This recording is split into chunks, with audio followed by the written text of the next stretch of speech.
tentang pemimpin yang melayani. Ya, lanjut. Di awal bahwa proses kepemimpinan dalam konteks pelayanan, dalam konteks birokrasi, dalam konteks globalisasi, bahwa pemimpin itu bukan dilayani, tetapi harus melayani.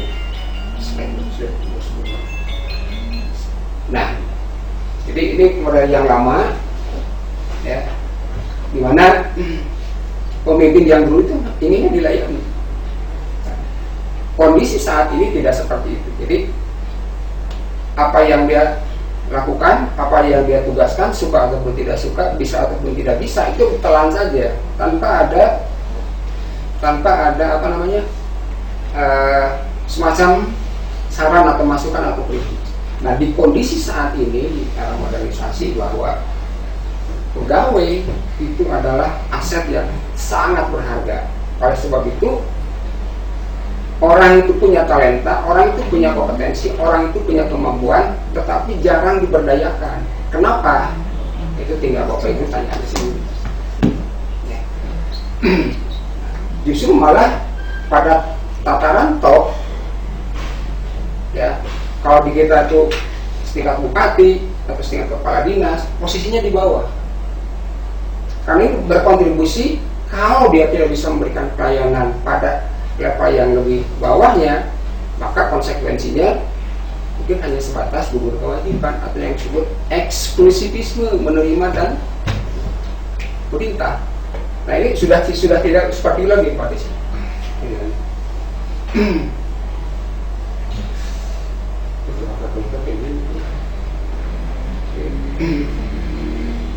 Lalu apa sih yang berkaitan dengan kepemimpinan pelayanan?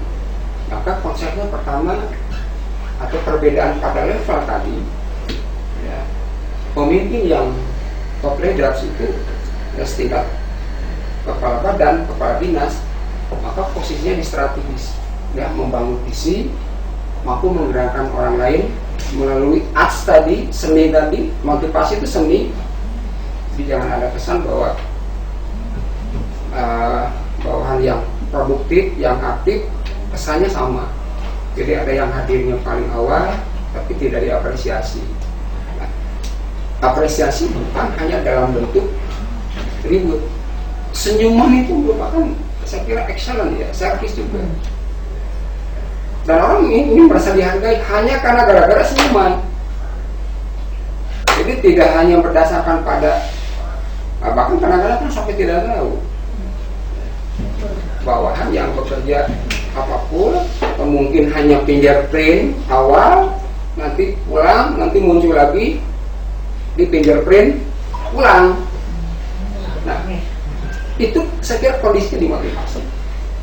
Yang kedua, yang ketiga, bahwa pemimpin itu sanggup, kata kuncinya adalah selain komunikasi, dia bisa mengambil decision maker. Bagaimana dia membuat keputusan yang tanpa merugikan. Sebab pemimpin yang cerdas bukan pemimpin yang pintar. Pemimpin yang cerdas adalah pemimpin yang, mungkin Bapak Ibu ada yang tahu, pemimpin yang cerdas beda kan dengan pemimpin yang pintar. Iya. Kalau pintar enggak, saya kira bisa, orang mampu. Tapi pemimpin yang cerdas itu adalah pemimpin yang saya katakan cerdas. Kenapa? Dua hal, iya dan tidak. Iya itu bersifat tidak. Iya itu menguntungkan atau tidak. Nah, iya dan tidak ini yang dikatakan, contoh misalnya, Pak Bupati, ini di Bale Endah banjir, nanti deh rapat dulu. Mengatakan nanti rapat dulu itu risk, sebab Pak Bupati tidak mau berisiko.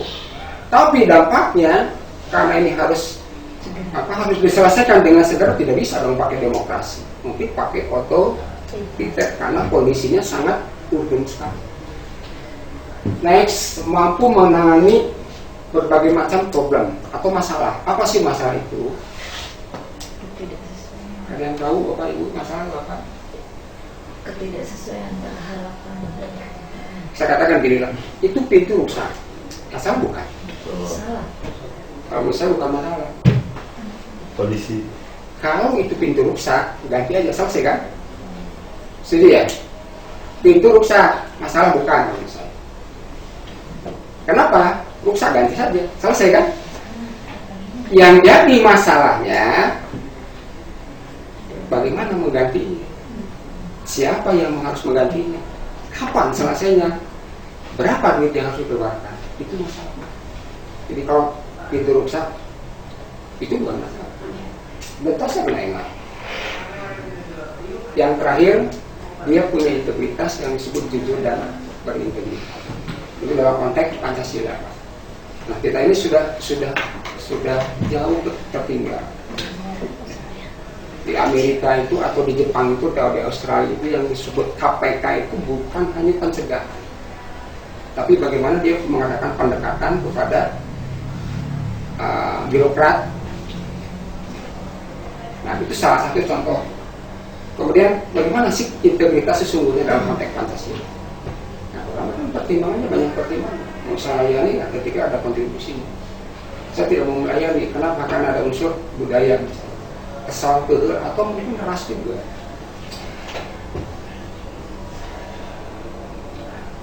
Dari beberapa penjelasan tadi, layak kalau kita melihat dari filosofi tentang kepemimpinan. Kita lihat misalnya pemimpin lebah. Lebah itu hanya mengisap saripati. Artinya tidak ada yang jelek-jelek, tidak ada yang kotor-kotor. Semua terfilterisasi. Jadi dia mau makan yang baik-baiknya saja. Ya, kalau kita membahas saja, untung atau dosa apa tidak. Kemudian dia mampu menghasilkan produksi yang sangat bermanfaat bagi siapapun. Jadi kalau saya katakan khairun nas yarfa'uhum nas. Semestinya seperti itu. Jadi kita bisa memberikan manfaat buat orang lain. Yang ketiga, lebah tidak pernah merusak bunga apapun, yang ada yang dia isap bunga. Ya, lebah mempunyai harga diri. Dari ketiga itu dia punya harga. Dia tidak mau terjebak dalam satu kondisi yang the best future ke depannya, bahwa semua adalah harus terakumulasi dalam konteks ibadah mungkin ya. Nah, itu beberapa kata kunci. Ya, nah kemudian kita akan kenali 10 servant excellence, 10 prinsip tentang pemimpin pelayan. Dia mau mendengar, listen. Yang kedua empati. Apa itu empati? Merasakan apa orang yang rasakan. Kemudian healing, menumbuhkan awareness, peduli, persuasion, kemudian proceed, steward, komitmen, dan terakhir banding membangun komunitas. Ada kunci kepemimpinan itu tadi yang saya katakan, dia membangun komunikasi, dia bagaimana mengambil keputusan, bagaimana dia membangun timnya, kemudian yang tidak kalah penting adalah improve by continuous. Jadi selalu memperbaiki yang sifatnya rutin, berkontinu berkelanjutan. Jadi bukan hanya selesai lagi tanpa ada improve yang berkelanjutan.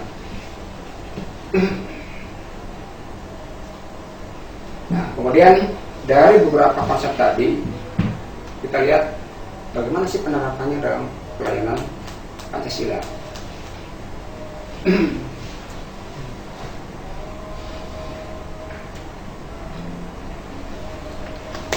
Nah, di jauh Bapak Ibu bisa membaca atau membuka modul. Ya. Saya kira itulah gambaran ringkas tentang materi leadership by excellence, untuk pemimpin yang melayani. Mudah-mudahan bermanfaat dan bisa diimplementasikan di tempat Bapak Ibu tugas. Demikian saya akhiri pertemuan ini dengan ucapan alhamdulillah. Terima kasih. Assalamualaikum warahmatullahi wabarakatuh. Waalaikumsalam warahmatullahi